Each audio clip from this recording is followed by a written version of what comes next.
After seeing that video on that Glock performance trigger or whatever, it has me thinking about Gen 5. Oh, you think James Reed?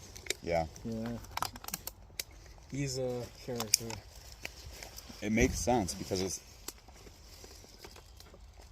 if it stages the firing pin, so instead of as you take up the slack, you're pulling the firing pin to the rear, it kind of pre-stages it, so it makes sense why it would tighten up groups. I thought it was just like a polished, trigger, you know, cute. like that, they took a little better care with the machining and polished it up and made it a little smoother break or something.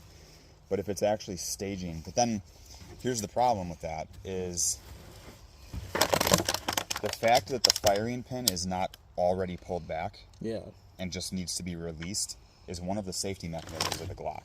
Yeah. So like the gun can't go off, the firing pin doesn't have the built-up potential energy to strike the firing or the primer. So as you press the trigger, it's like pulling back a bow on a bow and arrow. It's only pulled back about 25% of the way, right? And then as you press the trigger, you're pulling it back the rest of the way and letting it go. Yeah. Well, now you're talking about the bow is pulled back, and as you pull the trigger, at some point it lets go of it. So it's eliminating one of the built-in safety features of the Glock safe action trigger system. And now you still have I never thought of that. You know, there's a firing pin safety that is in the way. Yeah.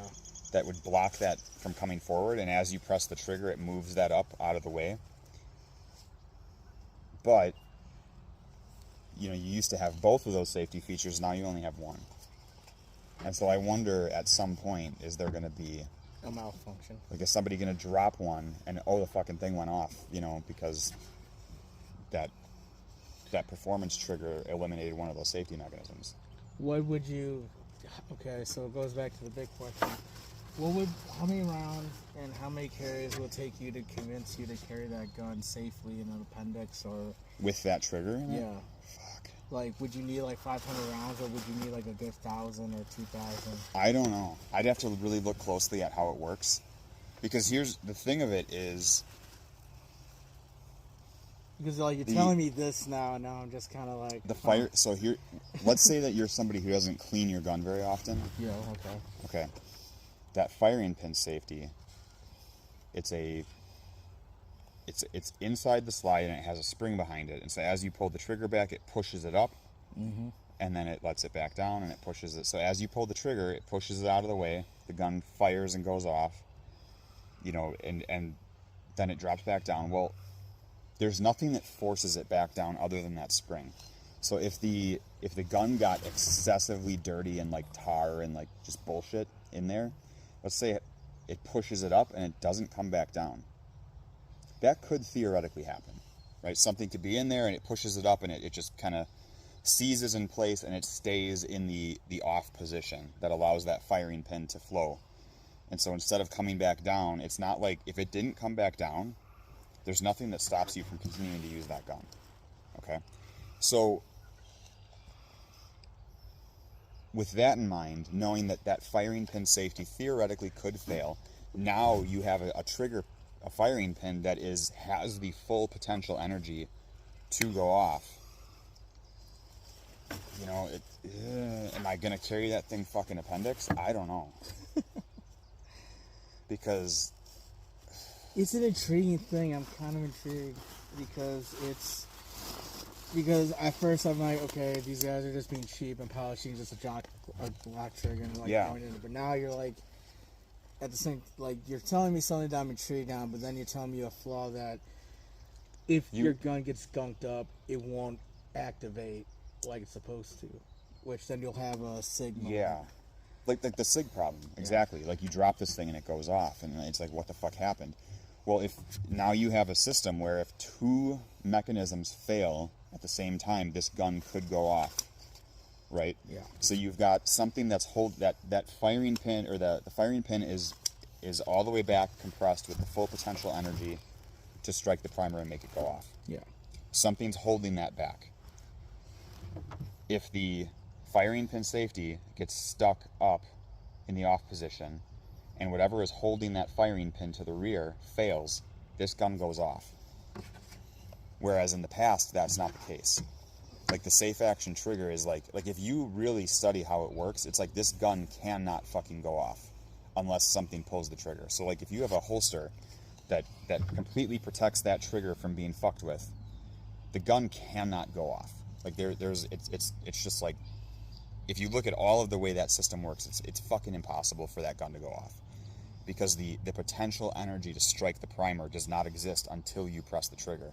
Well, now it does exist, right? So it is, in my opinion, creating a potential where that trigger system is less safe than the original safe action trigger system. So I'd really want to dig into how that works and, okay, what could fucking go wrong and make this gun go off without somebody pressing the trigger, because now that is potentially, at least as I understand it, that's possible now. Whereas with the safe action, you have to press the trigger to get the firing pin to come back. Well, you think and have the energy. Like would engineer that shit, but then again, it's like, oh yeah, dude. There's been, you know, like at some point they're gonna fuck it up. I don't know if they have yet, but at some point they'll fuck it up, because as you have this pressure to innovate, and people being like, oh, every gen is just another copy of the same thing, there's nothing really unique about it, and so they're like, well, we've got this performance, like they're trying to have this image of innovation. At some point they will change something that will fuck it up, guaranteed. Whether this is it or not, I don't know, but I bet you at some point they change something in the design in the hopes of it looking like innovation that reduces the safety and reliability of that gun. Oh man, that's gonna be a field day for a owner. That's the reason I like the Gen 3 so much. Yeah. Is I know exactly how it works, and it, to this day, it has the longest proven track record of reliability and safety of any fucking handgun in the world. So the amount of Gen 3 Glocks that have been in the hands of law enforcement, you know, in the last 30 years or whatever it is since that generation came out, it surpasses everything else. There are not more Gen 4s, there are not more Gen 5s, there are not more Smith & Wessons, there are not more CZs. It's like until everyone walks away from the Gen 3, yeah, and something else accumulates more time in service, nothing will outpace the track record of reliability and safety of the Gen 3 Glock. Right? So I mean, eventually it'll happen, but it hasn't happened yet. No, so it's like, especially now with all the Gen 3 copies. And there's a lot of other things you can say. Well, this is equally reliable and equally safe. Okay, yeah. Maybe. But you cannot possibly tell me it's more reliable or safe. That, like, nothing has a longer track record than the Gen 3 Glock. So it probably is equally reliable and equally safe. But there is, you know, one has the longer track record, and it will continue to as long as it continues to be in service. No, you definitely ain't wrong. That just kind of blew me away that you kind of looked into that.